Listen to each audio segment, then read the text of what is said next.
저는 더운 낮의 산책보다 밤바람이 살랑거리는 밤 산책을 좋아합니다. 편안하게 쉬거나 재밌게 놀거나 집으로 걸어갈 때도 밤에는 조명이 꼭 필요합니다.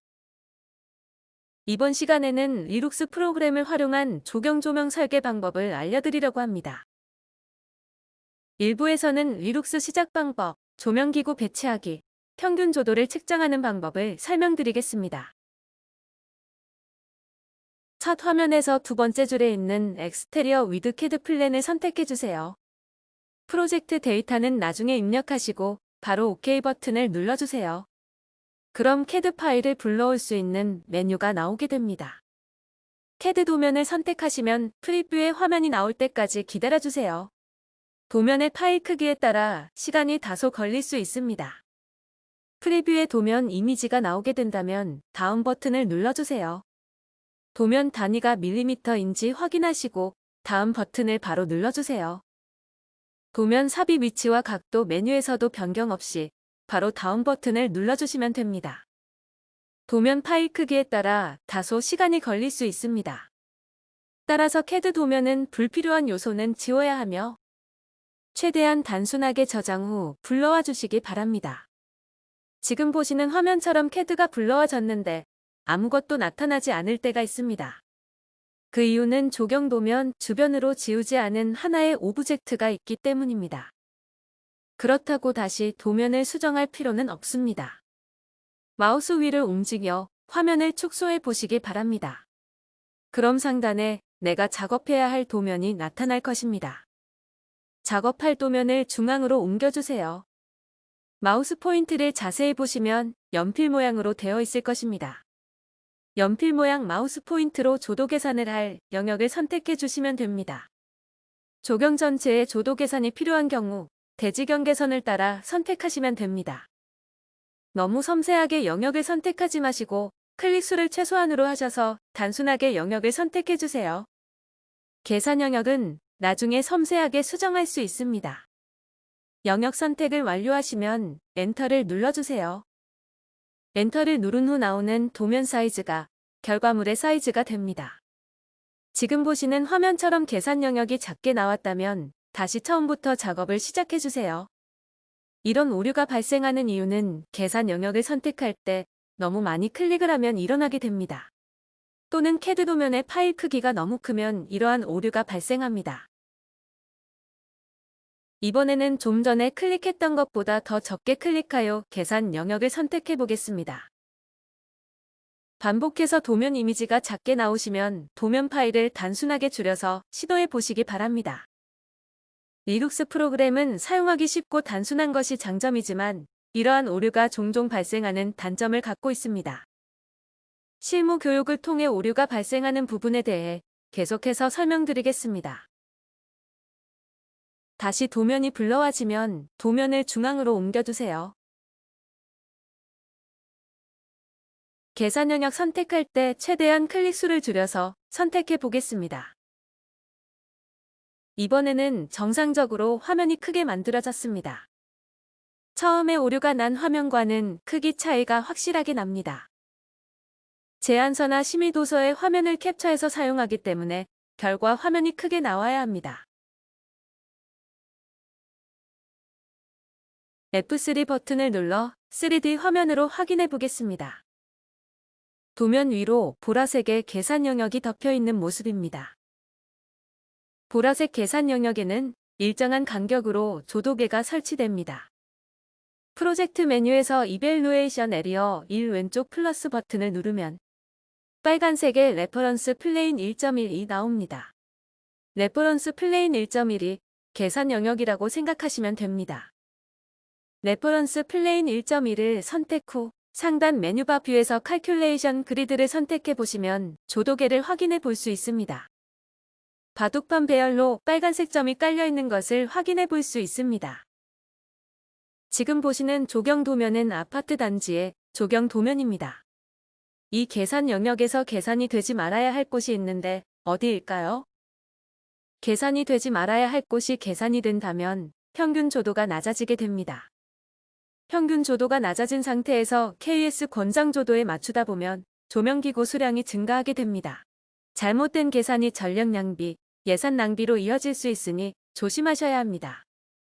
계산이 되지 말아야 할 곳은 바로 건축물이 세워져 있는 영역입니다. 건축물이 바닥에 세워져 있는데 바닥의 조도가 측정되면 안 되겠죠?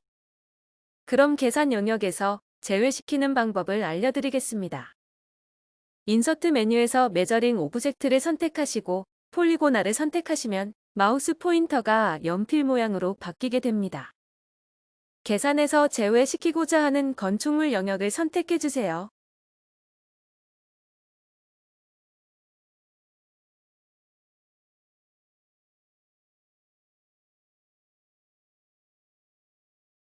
영역 지정을 잘못 선택했을 때 백스페이스 키를 누르면 한 단계씩 취소됩니다. 이때 컨트롤 플러스 Z를 누르시면 선택한 지점 모두가 취소가 되므로 주의하세요.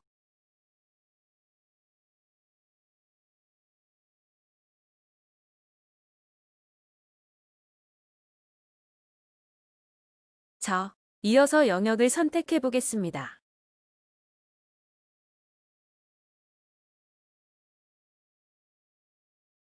모서리 지점 선택이 완료되었다면 엔터키를 누르세요.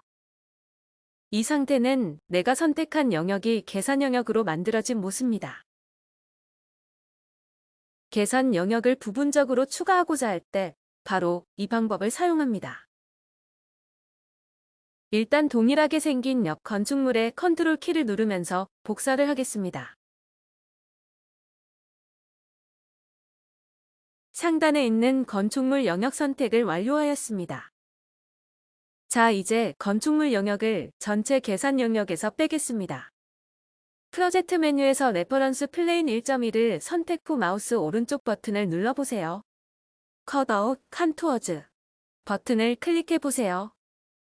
그럼 창이 하나 생성되고 왼쪽에 있는 목록을 하나씩 선택하여 오른쪽으로 이동시켜주세요. 이렇게 하시면 선택한 건축물 영역이 전체 계산 영역에서 제외됩니다.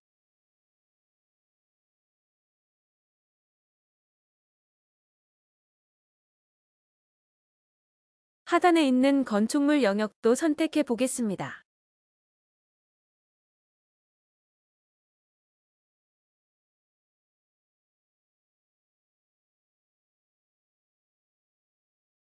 저는 빠른 강의 진행을 위하여 대략적으로 선택을 하고 있지만 실제 프로젝트를 진행하실 때는 정확하게 영역을 선택해 주세요.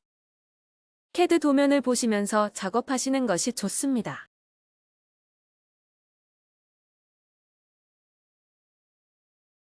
오브젝트 복사는 컨트롤 키를 누른 채로 축을 선택하면 됩니다. 기억하고 계시죠? 경로다, 어린이집 등 작은 건축물 및 구조물도 전부 제외시켜야 합니다.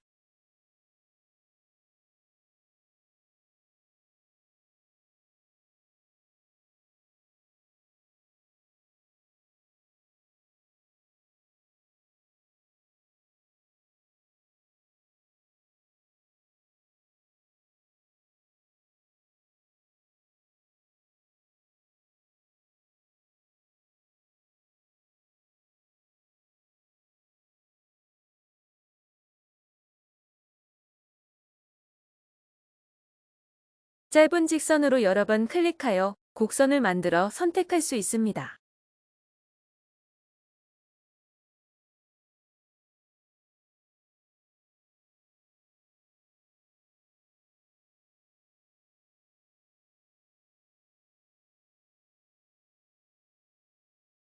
건축물 영역을 전부 선택하였습니다. 계산 영역에서 제외하겠습니다. 왼쪽에 있는 목록을 전부 오른쪽으로 이동시켜주세요.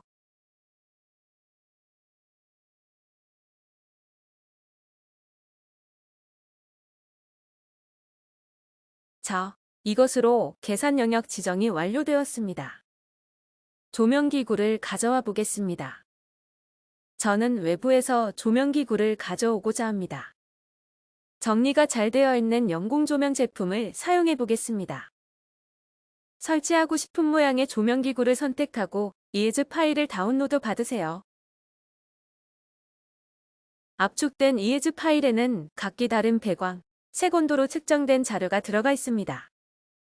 카탈로그를 다운로드 받아보시면 제품 코드명에 따른 제품 사양을 확인해 볼 수 있습니다.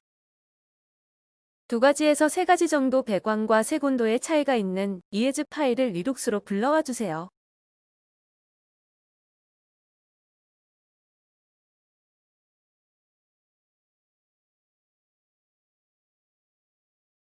두 가지에서 3가지 제품을 가져오는 이유는 제품별로 비교하여 최적의 제품을 사용하기 위해서입니다.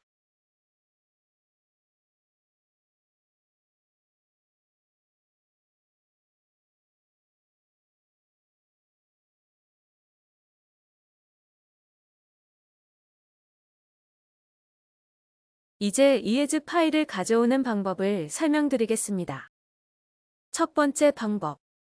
프로덕트 메뉴에서 루미네르즈를 선택하세요. 그럼 조명기구를 삽입할 수 있는 메뉴가 생성됩니다. 상단에서 오른쪽 메뉴를 선택하시면 외부에서 ES 파일을 불러올 수 있는 메뉴가 나옵니다. 다운로드 받은 ES 파일을 선택하여 열어주세요. 목록이 생성된 것을 확인 후 애드 버튼을 눌러주세요. 바로 이어서 추가로 넣고 싶은 ES 파일을 선택하여 삽입해주세요.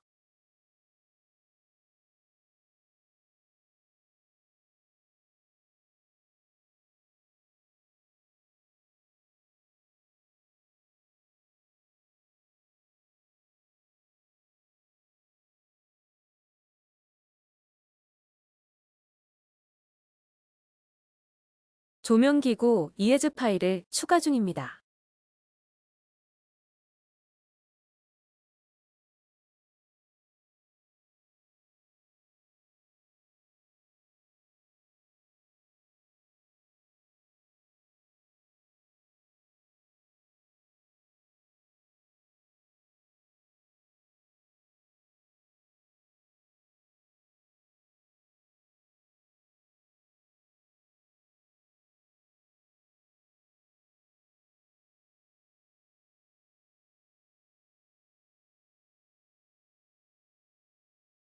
애드 버튼을 눌러 모두 선택을 완료하였다면 셀렉티드 메뉴에 가서 잘 들어와 있는지 확인해 보세요. 확인 버튼을 눌러주시고 창을 닫습니다. 이제 루미 메이어즈 버튼을 누르면 창이 뜨는 것이 아니라 가져온 ES 파일 목록이 나올 것입니다.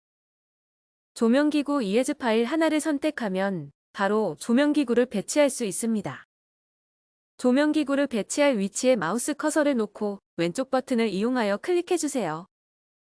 서로 다른 3가지의 ES 파일을 하나씩 배치해 보았습니다. F3를 눌러 3D 모드로 확인해 보세요. 3D 모드에서는 위아래 Z축으로 이동이 가능합니다. ES 파일마다 기본적인 Z축 위치가 다르기 때문에 꼭 확인해 보셔야 합니다. 아파트 조경에 사용되는 일반적인 보안등 높이는 4m입니다. 따라서 ES 파일 Z축을 4m로 변경해야 합니다. 프로젝트에서 조명기구를 선택 후 더블 클릭을 하면 속성창이 나옵니다. 속성 메뉴 중 포지션 Z축 숫자를 3에서 4로 변경해주세요. 보안등 폴을 4m면 4를 입력하고 6m면 6을 입력해주시면 됩니다. 보안등 폴의 높이에 따라 빛의 세기와 퍼짐의 정도가 달라지게 됩니다. 조명기구 배치가 완료되었습니다. 이제 조도 계산을 한번 해보겠습니다. 칼큘레이션 메뉴에 가서 계산기 모양 버튼을 눌러보세요. 기본적인 세팅 값으로 계산이 진행됩니다.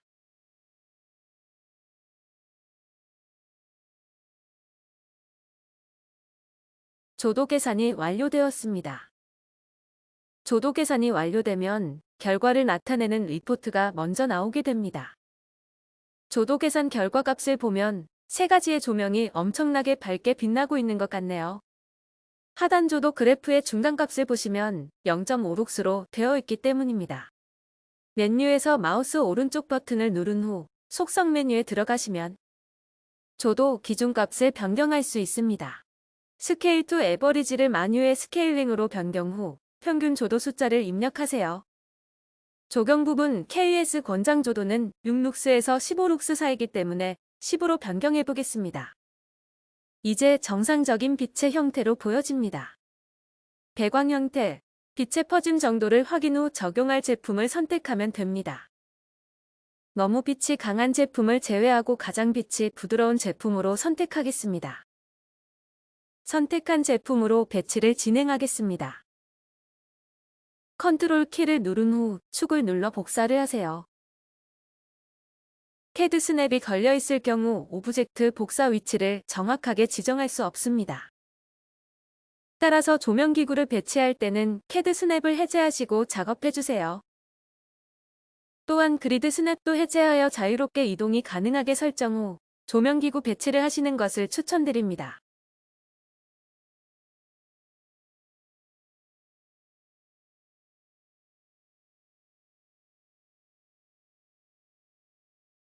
도면에 표기된 배치 기준은 보안등과 보안등 사이의 거리를 30m 기준으로 하여 제작된 도면입니다. 이것은 일반적인 배치 기준으로 조도 계산을 통하여 배치 간격을 조절하셔야 합니다. 전체적으로 조명 배치를 진행해 보겠습니다.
모두 배치가 완료되었다면 저장하세요.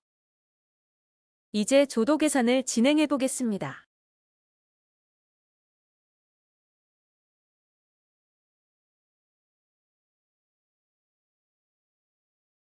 조명기구 수량이 늘어남에 따라 계산 시간이 증가됩니다.